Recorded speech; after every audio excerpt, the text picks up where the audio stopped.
My book is about the search for identity and a journey to oneself. The protagonist, called Maya, is somehow like a tree that has been uprooted and forcibly transplanted. The loss of her mother and her mother tongue prevents her from being happy.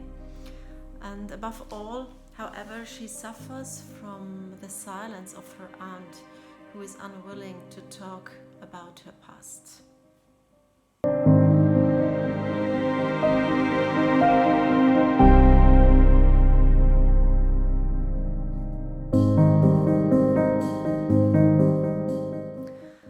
I try to deal with universal, existential themes in my books, or to depict the world in miniature.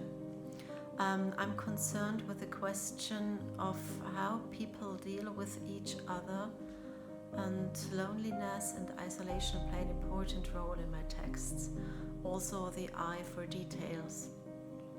I think that how we see the world is determined by where we look, and that's what interests me. And in this respect, every book I write also changes my personal view of the world.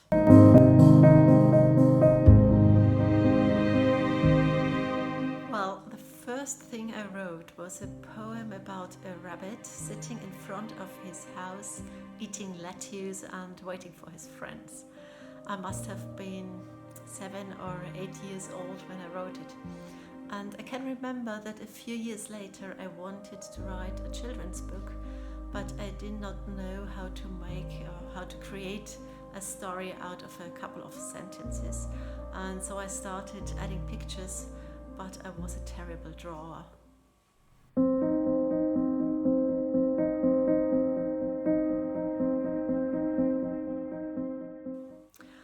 Well, the most beautiful moments are those when deepest concentration allows me to somehow escape the real world and become a part of my own text.